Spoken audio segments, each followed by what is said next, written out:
Good morning, good afternoon out there in tax land. Thank you so much, everyone, for joining us. We're happy to have you. My name is Courtney Drake with Avalara, and time keeps ticking, and here we are already 3/4 of the way through 2025. There has been quite a lot that's been going on in the world of taxation and compliance, especially, as you all know, when it comes to international trade and tariffs.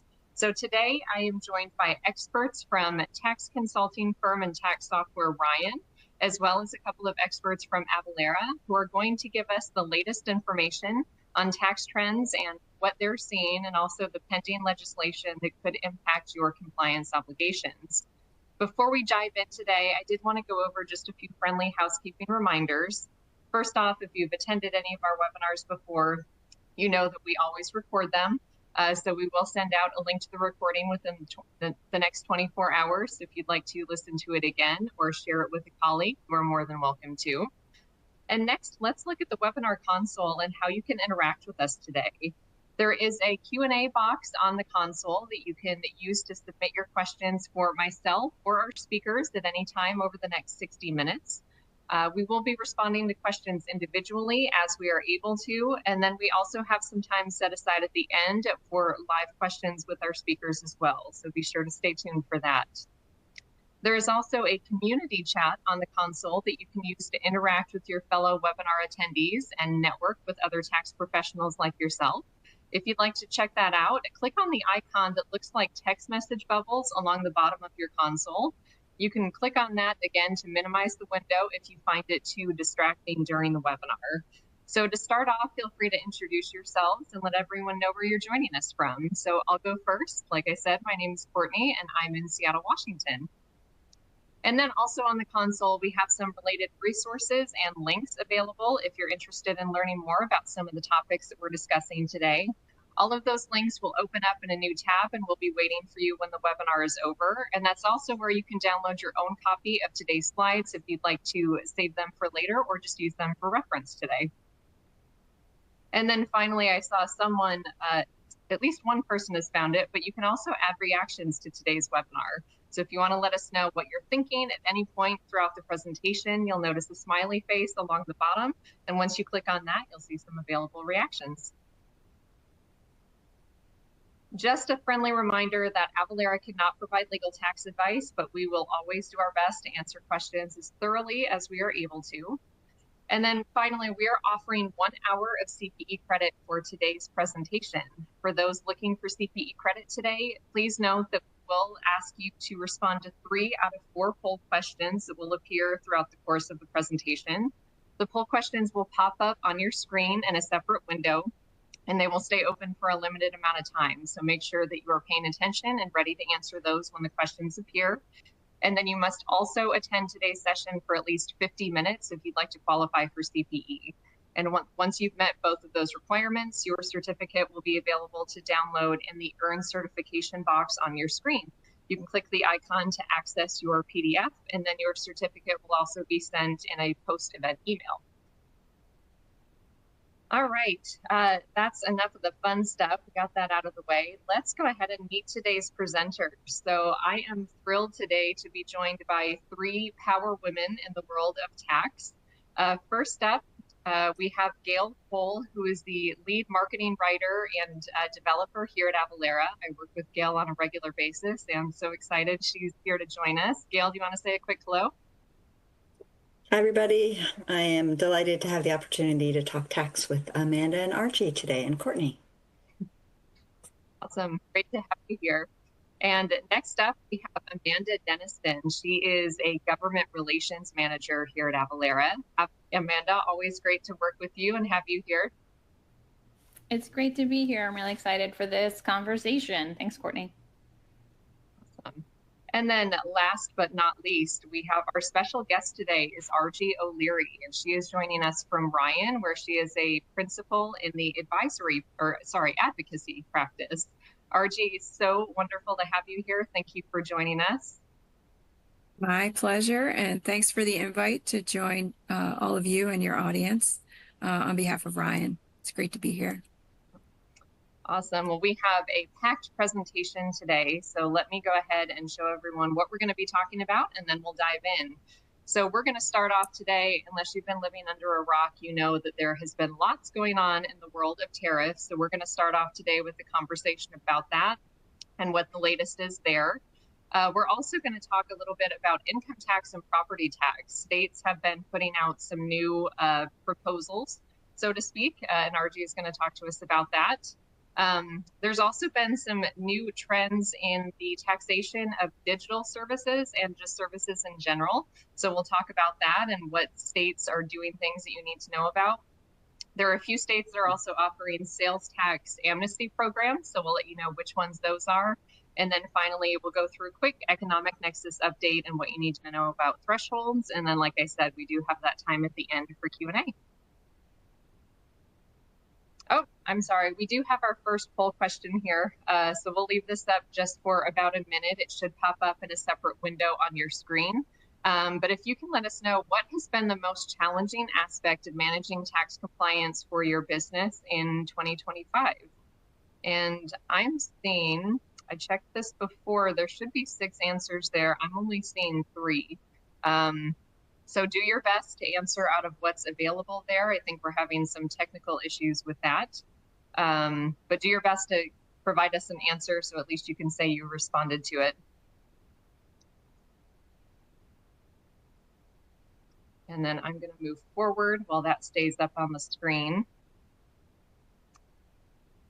All right, and then I'm going to pass it over to Gail to talk about new developments in trade and tariffs. Gail, it's all you. All right, thank you. So it's been quite a ride since February 1st of 2025, as I'm sure you're all aware. There have been numerous tariff changes, trade deals. It's been pretty crazy. So I'll give you an example. Just this slide is, more than a few minutes old, so it's already out of date to a certain extent. So on one of the most recent developments is last Thursday on the 25th, the president announced via his social media platform that he was going to impose 100% tariff on branded and patented drugs, a 50% tariff on bathroom and kitchen cabinets, a 30% tariff on upholstered furniture, and a 25% tariff on heavy-duty trucks. And he said that those tariffs would all take effect October 1st, which is tomorrow.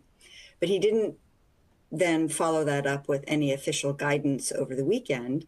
And late in the day yesterday, there was a White House presidential proclamation that did impose a 10% tariff on softwood timber and lumber, a 25% tariff on upholstered furniture, a 25% tariff on kitchen cabinets and vanities, and those will take effect October 14th.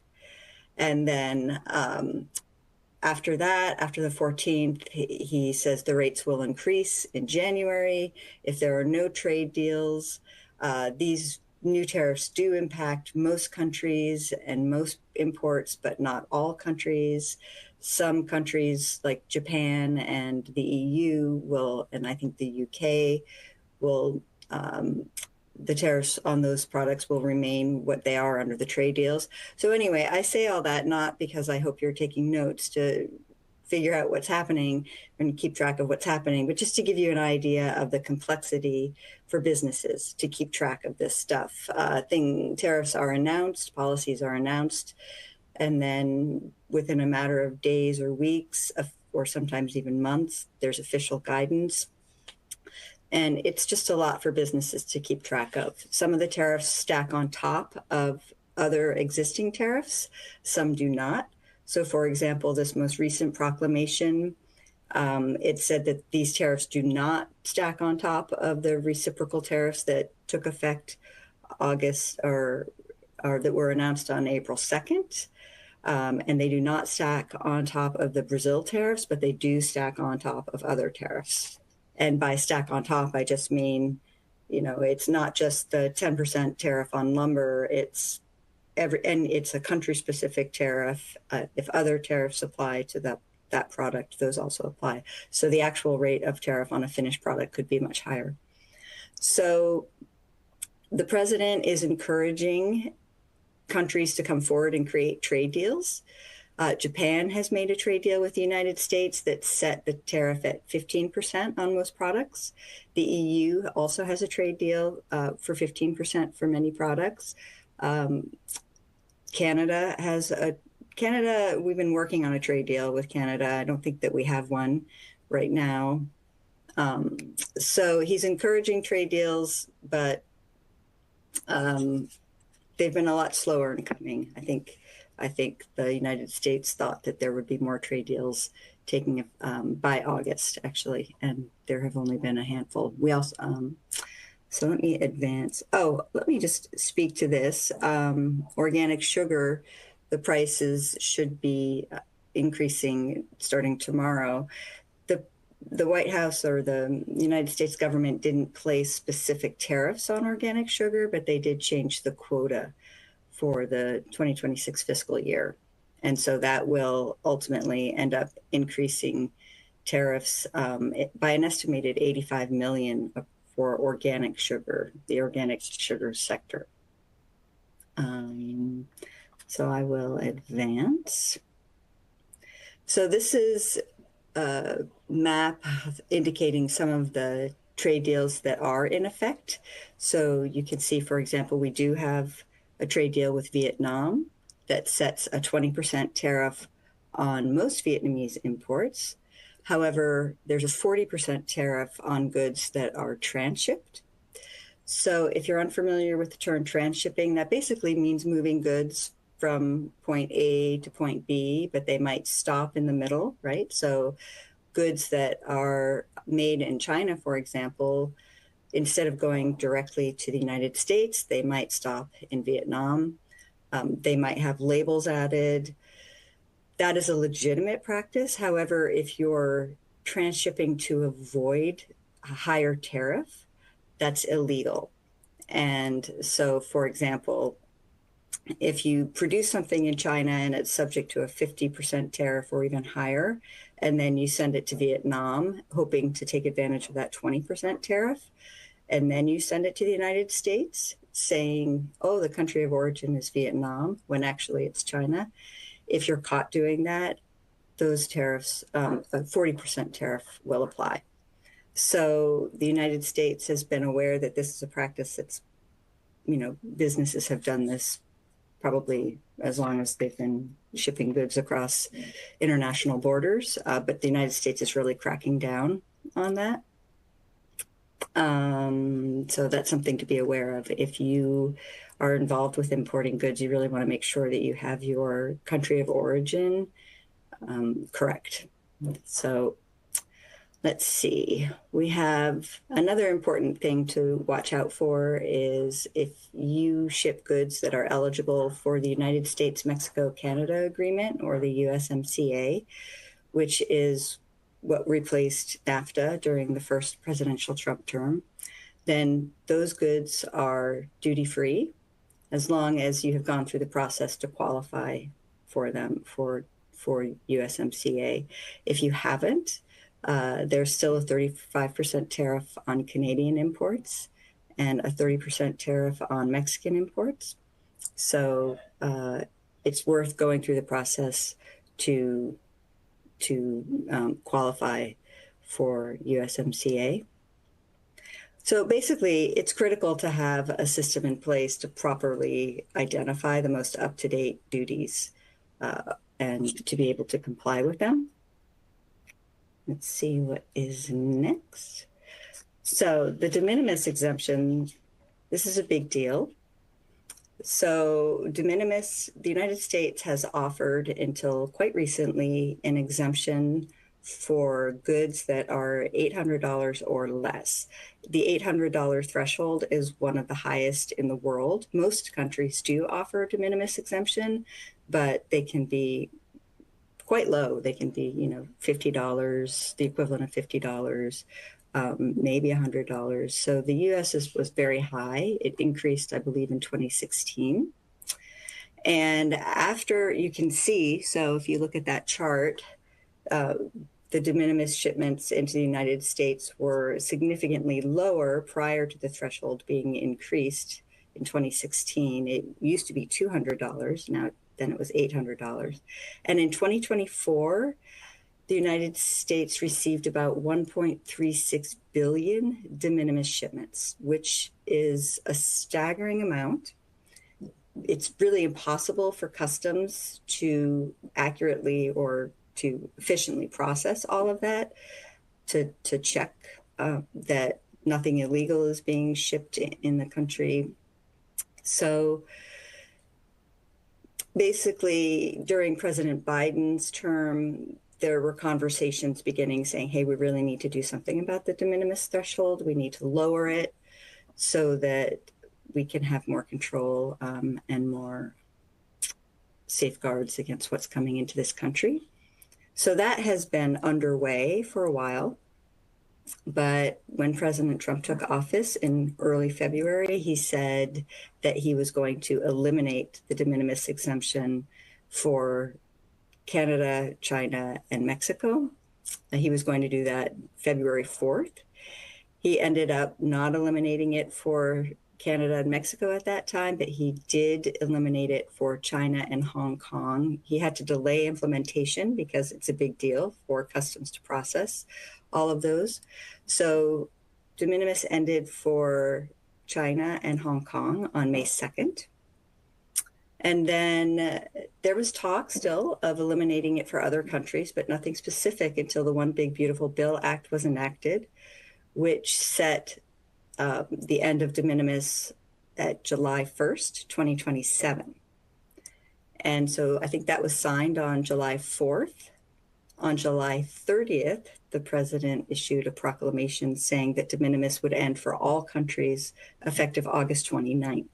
So giving all countries basically 30 days to figure out how to collect the applicable tariffs on all goods priced up to $800. So it's a huge deal. Just a staggering deal. So what happened in the weeks leading up to that was that postal operators suspended shipments to the United States. Dozens of them suspended them. Most are still suspended. Last week, a postal operator in Germany resumed shipments of low-value goods into the United States, but most postal operators are still struggling to figure out how they can accurately collect the duties on de minimis shipments. We'll move ahead. So this just emphasizes the point that in order to come into the United States now, all imports have to go through either entry type 1, which is a formal entry for goods priced over $2,500, or entry type 11, which is informal, and that covers most low-value shipments. It's informal, but it still requires detailed documentation, and paperwork has to be filed through the ACE, which is Customs Automated System, electronic system. They can't be filed by paper. And all goods, all low-value goods now, just like their higher value counterparts, need the 10-digit HTS code, the Harmonized Tariff Schedule code, because the harmonized code is what sets the tariff rate. So if you're unfamiliar with that, I highly recommend that you attend some of our Trade and Tariff Tuesday webinars that happen every other Tuesday. We have some experts who are trying to keep people up to date on all things tariffs. Postal shipments are interesting because importers have the option of paying a flat fee, basically, or the actual rate of duty. So the flat fee is linked to the rate of duty. So the higher the duty, the higher the flat fee. So rates vary from, I believe, $80 is the lowest. It's $80, $100, or $200. That's the specific duty. So when you're shipping something low value, you have the option of saying, I'm going to just go ahead and do the specific duty rate because it's easier to calculate of $80, say, or if you realize the $80 is higher than what you would pay if you paid the actual ad valorem duty, then you would pay the actual ad valorem duty. So that's just something to be aware of. But regardless, they all need the 10-digit HTS codes. And then finally, you may have heard that there are some legal cases, there are challenges to some of these tariffs. So several companies and several states have challenged the legality of the tariffs that were implemented under the International Emergency Economic Powers Act. And those include the tariffs on Canada and China and Mexico and all countries, the so-called reciprocal tariffs, if you've heard that term. So basically, IEEPA gives the president the authority to regulate economic transactions during a national emergency. The president has claimed that there's a national emergency threatening security because of the level of imports. You'd have to read his executive orders to get the full effect of what he's saying there. But he's the only president, I believe, with the exception of one who might have used IEEPA to implement tariffs for a few weeks, a few decades ago. Otherwise, President Trump is the only president to use IEEPA to set this sort of a tariff, these sorts of tariffs. And there are companies that have said that he has exceeded his presidential authority in doing so. And so far, the courts have, for the most part, sided with the companies. And the Supreme Court is now fast-tracking the case. It is expected to hold oral arguments in early November. I will say that it's unclear how the court will rule. If the court does rule that the tariffs are illegal, it is possible that the United States will have to refund all of the IEEPA tariffs that it has collected, which will be a big deal.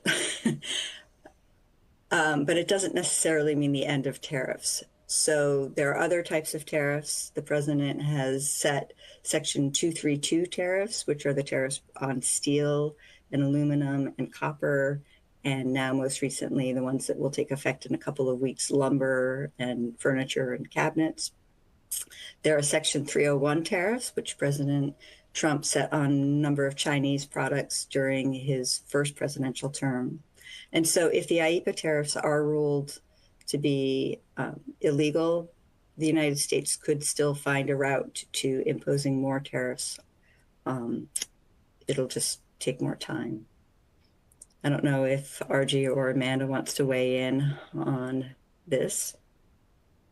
I'll jump in real quick, Gail. The litigation is very interesting. Our firm is certainly watching it because we have a number of clients with our tariffs and trade practice who potentially might be entitled to drawbacks.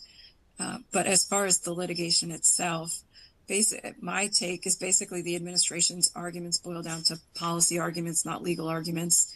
And I think we all know judges are there to consider legal arguments, not policy.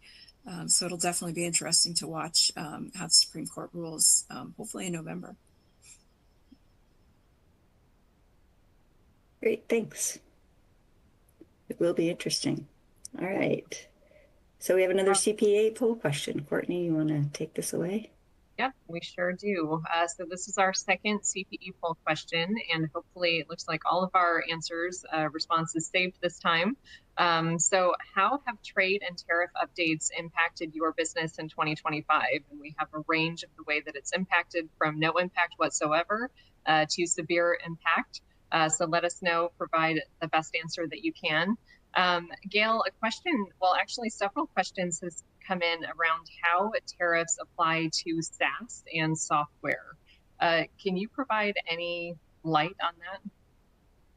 I will say that generally tariffs apply to tangible products that physically cross borders. So software that doesn't cross a border, I believe, should not be subject to tariff, although the president has said recently that he's going to subject movies to tariffs, and we're not sure how that would work. So Amanda and RG, do you have any other insights on that? No, I agree, Gail. RG, I don't know if something has changed. You sound, there's like a high-pitched kind of squeal behind you. I don't know if anyone else is hearing that, so I don't know if anything has changed with the way that your connection is. Probably not, but just maybe something to be mindful of. So we can still hear you okay, but it just sounds like there's a little bit of a squealing or a ringing whenever you speak. I'm not sure what's going on there because you sounded perfect at the very beginning. It's always something. All right, let me know if it continues. I can try and leave and come back. Okay, I think we can still hear you, so it should be fine. All right, so let's quickly take a look at these results here. So it looks like the majority of people, so 34%, had said that there has been a moderate impact on their business. Another 6, well, about a quarter of you are saying that there's been a major impact or severe impact.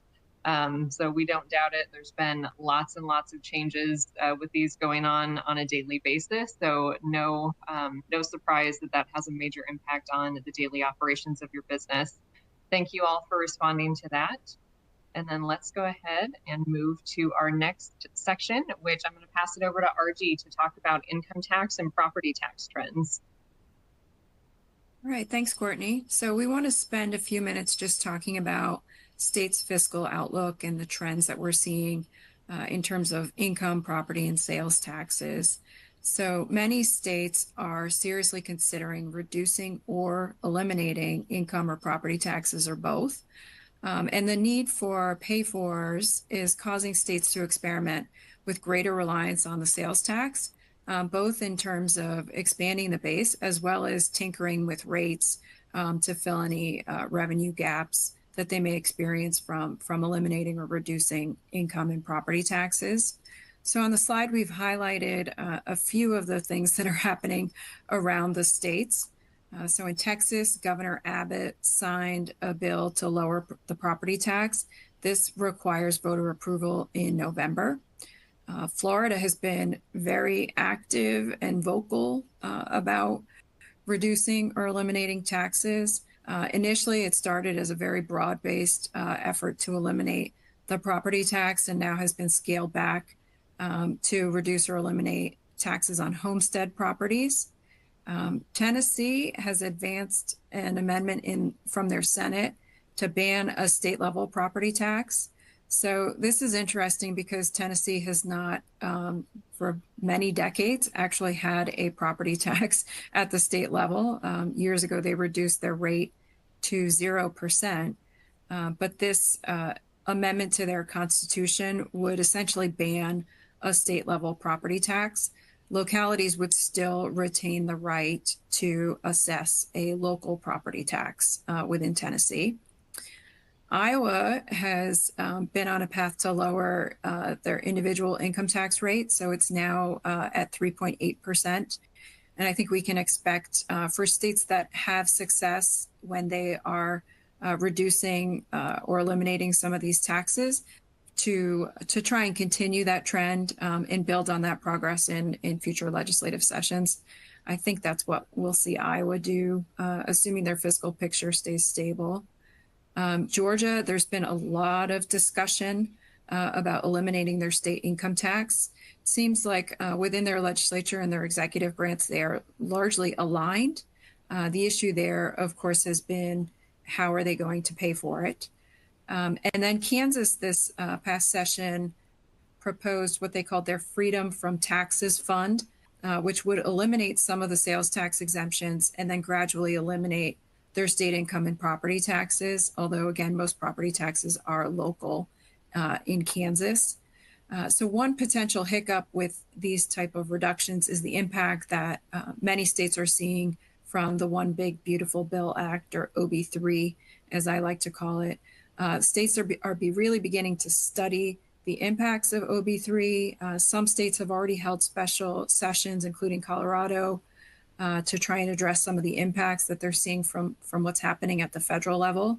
But most states are anticipating some sort of funding reduction and impact from the federal level, as well as increased costs from the elimination of certain programs or funding for certain programs. So if states are interested in maintaining current services and programs, they're really going to have to consider how they will continue to fund those programs. And I think for this, relevant to this group, that's where we will continue to see some tinkering around the sales tax. And I know Amanda's going to cover some changes that we're seeing to transaction taxes that are happening in state legislatures. And with that, I will pass it back to Amanda. Thank you.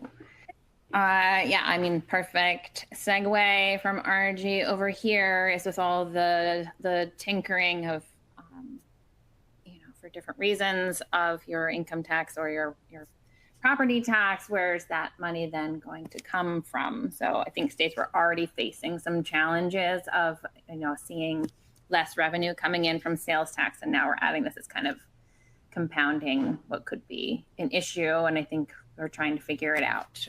So multiple states are looking to widen their tax base in maybe the digital area or from services, because these traditional sources aren't scaling as well as one would like. Oh, I gotta hit the button. Gotcha. Okay. All right, so first we're going to talk a little bit about Maryland. So Maryland has added taxes onto data, information, and technology services, and that was effective July 1. So a few things to talk about here is this affects B2B and B2C services, which is a little maybe unusual for this single act. So this can be computer system design, data processing, IT services, search portals, libraries, archives, some tech services, web hosting. So it's quite a bit of individual things in a certain space that they are trying to recoup some tax money for.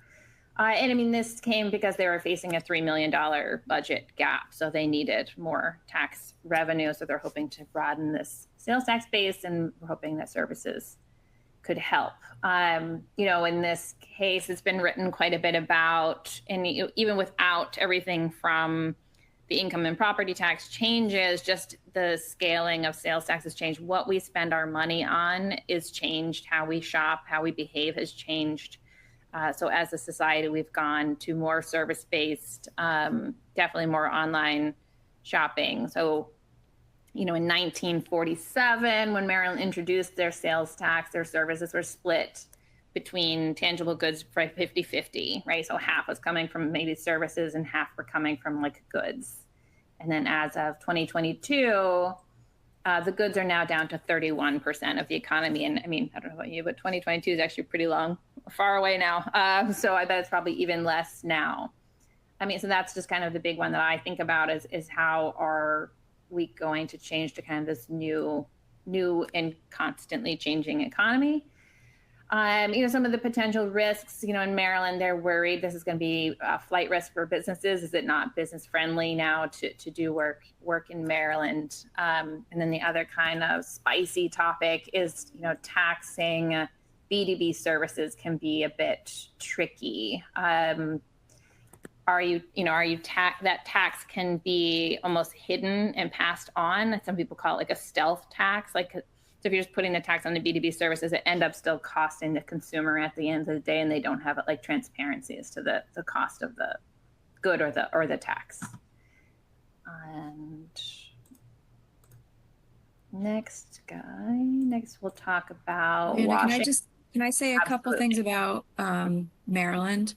So there's a couple of quirky things with the Maryland bill. There was this provision that for contracts that were entered into before July 1, they kind of broke out application of the tax based on whether whatever the contract was paid in installments. Those provisions I learned from Maryland's general counsel they came about because of heavy lobbying from the defense industry, which has a very large presence in Maryland.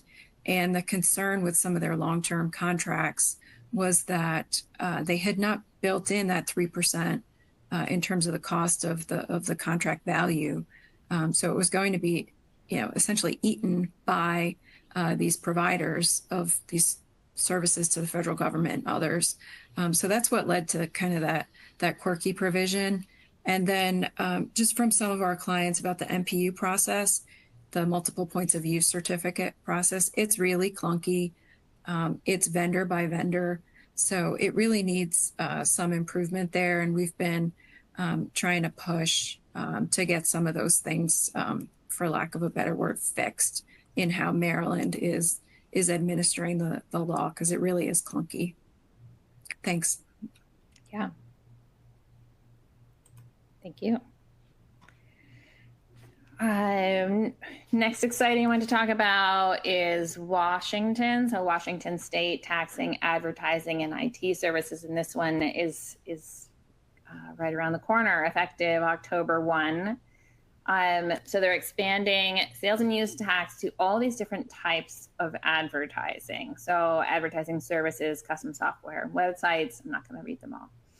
I think what is extra interesting about this one is it excludes other service. It excludes more like traditional advertising models. So we're adding sales and use tax too, but does not count for newspapers, printing or publishing, radio and television. And, listening, to podcasts about this, so if you want to advertise your t-shirt business online, you pay one price, but if it's on a billboard, I'm going to have to pay something different. And then that just doesn't really kind of check out. So a lot of people are expecting quite a bit of legal challenge on this one under the Internet Tax Freedom Act. So you can, prohibits discriminatory state taxes on electronic commerce, which has been around for a while. And then I know RG will talk more to it, but Comcast has already filed suit at the beginning of the month, in September 9th, saying it's discriminatory and violates that ITFA, the Internet Tax Freedom Act, because it taxes internet advertising services and exempts the traditional media. Yeah, I want to just jump in and just say, like in Maryland, Washington is also providing an exemption for qualifying unaltered existing contracts. So through March 31st, I believe, of 2026, if you have a qualified contract that is unaltered, you don't change it in any way, then it's exempt from the tax that takes effect tomorrow. But if you alter it in any way, then that ceases to apply and you have to start paying the tax. So it's just another something to keep track of. That's just wild. Okay, more of the same, this kind of effort to broaden the base in other states. Lots of people are talking about it, putting in special sessions or legislation. And I think my stance here is that, we're just living in this economy where, data and IT and advertising are driving all this growth, but our tax systems they're very outdated. Back from when we spend money on our cars and refrigerators and went to the department store. So between the known kind of deficits, this kind of changing landscape with the property tax and income tax, states are just trying to modernize their revenue streams. But, instead of creating just totally new frameworks from scratch, which was probably terribly difficult, they're just layering it on top of existing tax structures. So these fast moving industries are not really designed for what we have in place these days. So we're watching kind of these dynamic industries and outdated tax systems and the clash, and trying to then through litigation what is working, what is not working, and editing over time. So we'll just have to keep our eyes open. And I think from there, I'm going to pass it to you, RG, to tell us how we are keeping our eyes open.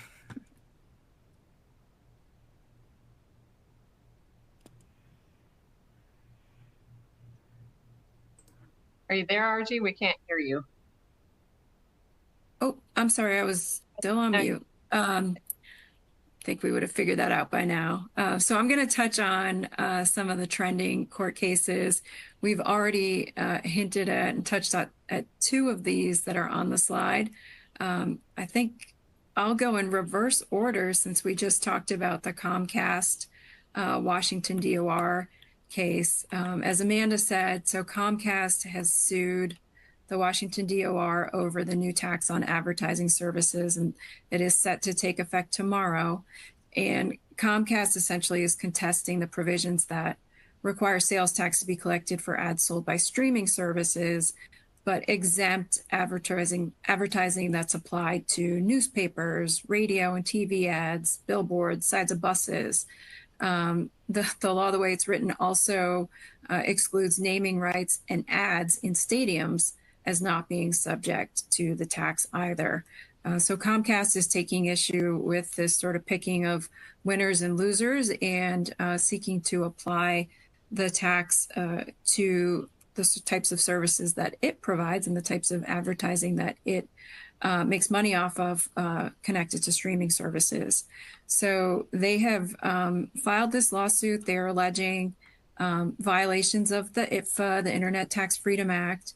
And if their challenge is successful, there is a concern, again, policy argument versus legal argument, that the challenge could blow a big hole in revenue projections from the bill. And this was a large budget bill with a lot of different parts to it.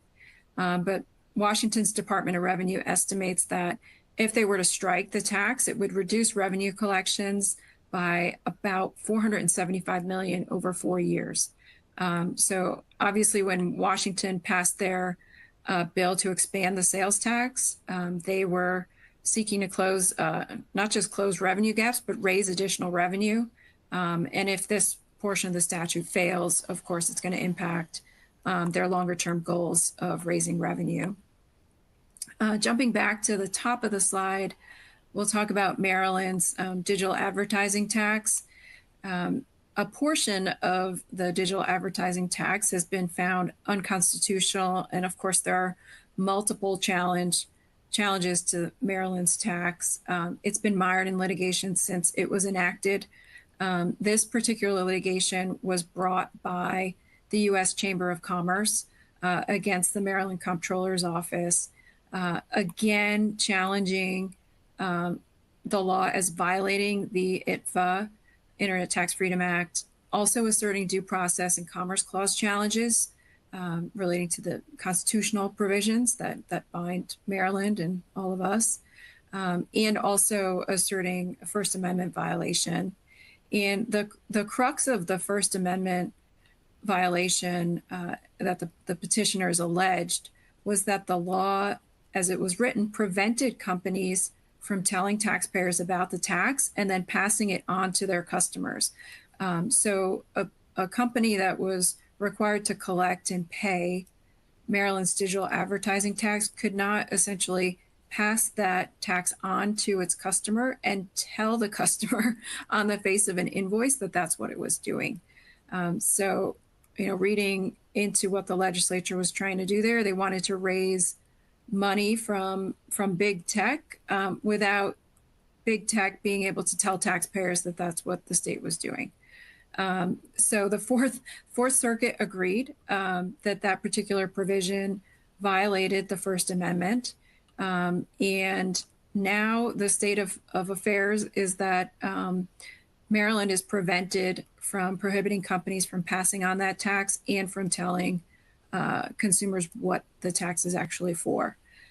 As far as the progress of the case, it is now remanded back to the district court to basically fashion an order consistent with the Fourth Circuit's decision. Next one that we've highlighted here is Uber versus Georgia. So Uber is appealing an assessment that was for roughly $22 million in unpaid sales tax and penalties that was related to the ride services provided in Georgia from July of 2012 to June of 2015. So that was the audit period. And Uber acknowledged that it did not collect sales tax from its riders during that period of time. And their understanding of the law was that they were not required to. Uber was asserting that they operated a marketplace, and they were not subject to, at that time, to any marketplace facilitator regulations. Georgia's now changed that, and they do have marketplace laws. But at the time, Uber asserted that they operated a marketplace. They weren't themselves actually providing ride shares, and they asserted that they weren't subject to Georgia's longstanding taxi cab regulation. So they appealed the assessment, and no court has yet agreed. So this case has been making its way through the courts in Georgia for a very long time. It started at Georgia's tax tribunal, moved on to their superior court, then to their court of appeals. Uber has lost all the way through and is now taking their case to the Georgia Supreme Court, hoping for a different decision. And let's see, are any of the questions for me? I see we've got, oh, that's a more technical question. It looks like it's tied to Avalara. Yeah, I don't see it. Okay, looks like we're up to the next poll. Yep, and can you hear me okay? I want to make sure I'm not cutting over anybody else. Okay, perfect. All right, so we do have poll question number 3 that is appearing on your screen now. So we'll leave this up, like I said before, for a minute. It will appear to pop up on your screen. But curious, has your business had to make any changes to your finance team processes accounting for these tax changes that have gone into effect in 2025? And it's just a yes or no, and if you don't know, that's okay too. I'm looking at a few of the questions where there have been quite a few specific questions that have come in. We're not going to be able to respond to those today. We try not to get into the really nitty-gritty stuff, but we certainly will. We've made note of your questions, and we'll do our best to reach out to you following the webinar with some more specific information, but we're not going to cover that live. So I always just like to throw that out there. Let's see where we're at with the poll responses. We have about 12 minutes left, so I think we're doing okay on time, but I just want to keep us moving here. So this is saying, according to the poll, 35% are saying that you have had to make changes to your finance team processes to account for some of these changes. Again, not surprising at the rate that these changes go into effect, but thank you all for responding to that. And then to move us into our next section, Gail, I'm going to pass it back over to you to talk about amnesty programs. Okay, sorry, I was just responding to a question. So yes, tax amnesty programs, states are in a magnanimous mood, especially Washington and Illinois. So if you have never taken advantage of a tax amnesty program and you have qualifying outstanding debt in Washington, Illinois, New Hampshire, or Indiana, you might want to learn more about these programs.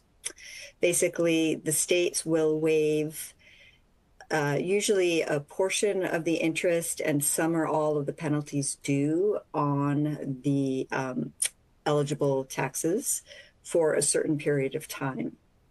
So Washington is offering an expanded voluntary disclosure program for unreported investment income subject to business and occupation tax, and it's running that in 2 10-month periods. So from July 1, 2025 through April of 2026. So that's in effect now. And then again in July of 2026 through April of 2027.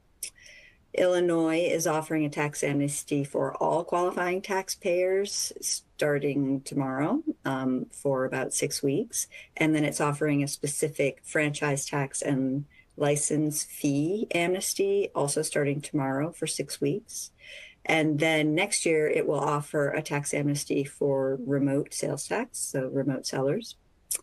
New Hampshire is offering an amnesty for all the taxes that the Department of Revenue administers, starting in December through February or through mid-February. And then Indiana has, the Department of Revenue has been tasked tasked with offering an amnesty program sometime before the end of 2026.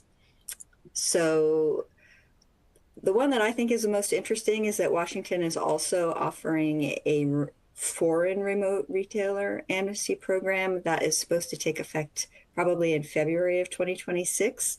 The details have not yet been announced, but basically Washington wants foreign retailers who are difficult to audit and difficult to be forced into compliance, difficult to identify, to step forward and self-identify and then register. I think all eyes will be on Washington. The streamlined sales tax governing board has been talking about a way to get foreign remote sellers to register. If this program is successful, I would imagine other states will mimic it, but it remains to be seen. So I don't even know how they'll let foreign remote sellers know that this program exists. So that's something to look forward to. Hey, Gail. Yeah, I'll just say. Sorry, go ahead, Courtney. I was going to say there was a question that came in the chat. Is amnesty the same thing as VDA? I think the answer is no. No, there are subtle differences. Yeah, RG could probably explain it more thoroughly since she's been involved in these, right? Yeah, so I didn't say it at the top, but before I joined Ryan, I was a deputy commissioner with New York State Tax and Finance for almost 10 years. So during my time with the state, amnesty was a bad word. It was one of those four-letter words that you never said around the office. No one ever wanted to talk about it. And I think the question about VDA kind of gets to the heart of it and why a lot of states are opposed to amnesty. Many states have, I think almost all states have VDA program where a taxpayer who's not compliant, who's not already under audit or subject to criminal investigation can come in and proactively disclose that they have a liability. So from states' perspective, they kind of see an amnesty as unnecessary because there's already a structure to allow taxpayers to come in.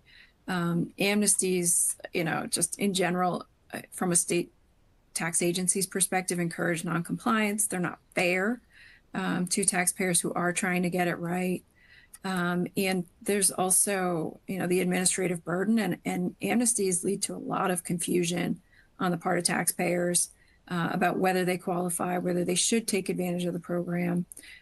So, although legislatures are certainly going to try and take advantage of amnesties when they have a budget gap to fill, and it may lead to a short-term boost in revenue, from a tax agency perspective, it's a non-starter.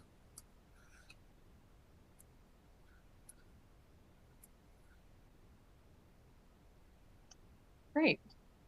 All right. Next up, we have Amanda to talk to us a little bit about economic nexus updates. Just trying to be cool like Gail and answer questions while you guys are talking. Yeah, I think we've talked about this a lot. I'm assuming a lot of folks are in the know. We'll just start over. So economic nexus. So nexus is just the link between a business and a state that triggers the sales tax obligation. Again, this used to be about your physical presence, but post Wayfair, it's based on your economic activity. So that's why it's called economic nexus. And what we're watching here is just kind of the maturing of these economic nexus laws. In those early years after Wayfair, the states all kind of rushed in and adopted these rules, and they copied each other, and they just weren't a perfect fit. So a lot of them started with these 200 transaction thresholds, but then it became apparent very quickly that those are catching those small sellers off guard, and especially if you have low dollar sales. If you sold 200 pairs of socks, this would cause quite a burden, and it wasn't meaningful revenue or time for the states. So they are refining those, moving to these more like revenue only thresholds and expanding their facilitator rules where that kind of compliance is more efficient for them. And again, this is just kind of that evolution of figuring out what works and where this unnecessary burden is, and where states should be spending their time and effort on enforcement. So, Alaska dropped theirs January 1, Utah July 1, and Illinois and Louisiana. And then I think actually this map is probably a little more helpful. Currently, last I checked, these are the thresholds by state. So that 100,000 or 200 transactions was kind of the one a lot of people started with, and people are slowly just peeling that back, changing their mind. Awesome. Well, today has been jam-packed. It's hard to believe the hour has gone by so quickly, but we have about 5 minutes left. We do have the last and fourth and final CPE poll question up on your screen now. If you would like a follow-up from an Avalara sales representative, go ahead and respond yes to this. We're going to leave this up just for a minute, and then we're going to dive into Q&A. But if you are interested in talking to anyone from Avalara about automation for tax compliance, select yes, and we will prioritize getting someone in contact with you. But let's dive into Q&A for the remaining couple of minutes that we have left. Question came in the chat earlier, going back to the Maryland tax. Is the Maryland tax determined based on place of work completed or where it's delivered? Does anyone have any insight on that? And if you don't, that's okay. I'm not trying to stump. I think the sourcing of digital goods is particularly challenging. I can't answer that specifically. RG might be able to speak to sourcing challenges. Yeah, I don't think the law changed sourcing. So, however transactions were being sourced before Maryland issued it, instituted this tax should continue to apply. Great, thank you. Another question on economic nexus. When does the threshold start for dollar sales? Is it a per year reset, or are businesses supposed to keep track until we meet the threshold depending on the state and state transaction or dollar amount?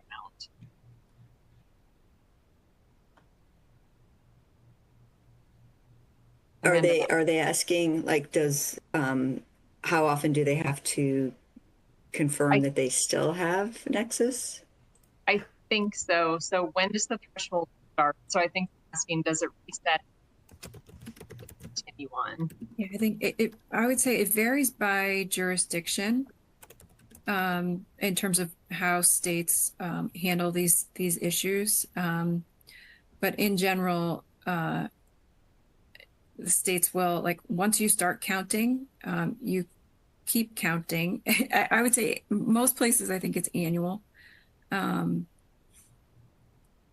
then there's differences in once you meet the thresholds, how soon do you have to register and begin collecting and reporting the tax? That's an issue that Streamline in particular has been trying to generate some uniformity in, even pushing at the federal level for changes there. Yeah. And there are issues in how long, like once you have ceased to have nexus, how long you still have requirement to file returns with the state, right? The trailing nexus, which also varies by state. Yeah, okay. And then one other question related to economic nexus. So it sounds like this individual, they've already met the transaction threshold, but now that the transaction threshold is going away, they no longer meet that. What happens in cases like that? Can businesses deregister, or do they still need to collect and remit sales tax if they no longer meet the threshold? So I believe that the Illinois Department of Revenue has published some guidance about that. So yeah, ordinarily once you cease having nexus, you can stop. Well, you can stop collecting and remitting and filing returns, but sometimes states will require you to continue to file returns, for a few months or even up to a year. But I think for the most part, when states are eliminating the transaction threshold, and if you were only registered because of that transaction threshold, then your collection requirement ceases. But I would definitely confirm that with the State Department of Revenue or a tax expert. Yep. Okay, great. I think we're right at the top of the hour, so that's all the time that we have today. But I did just want to pass it back to the speakers in case any of you had final departing notes before I close it out with some housekeeping. No, this is fun. Thank you. Great. Well, Yeah, again, I agree. It was fun. Yeah. Thank you so much to our Power Women of Tax. This was a really great panel discussion. So appreciate the three of you being here and going through some of these policy updates that we are seeing. So to close out, just a reminder to everyone, if you did qualify for CPE credit, you should be able to download your certificate now if you are eligible. It's going to be in the Earn Certification box. And then, like I said at the beginning, your certificate will also be available in a post-event email that you'll receive it within the next 24 hours. And that email will also have a link to the recording. So if you had any issues, needed to hop off early, or just want to listen to it again, you will have access to that recording. And just a final reminder, we don't have a slide on it. On December 16th is when our next 2026 Avalara Tax Changes webinar is going to be. We don't have that registration page up yet, but make sure to keep an eye on avalara.com/webinars to see some of our upcoming webinars. That's where you can also register for our Trade and Tariff Tuesday webinar series that keeps you up to date on all of the happenings. I think they changed it to a bi-weekly cadence now. But that's where you can find the latest information on trade and tariffs and what's going on there. And that's where you'll also find the registration page for that ATC webinar on December 16th. So again, it's avalara.com/webinars. And again, thank you very much to our speakers. Thank you so much for all of our attendees for joining us for the last hour. Hopefully you all found this valuable, and we'll see you for another one of our webinars very soon. Thank you so much, everyone. Thanks. Bye.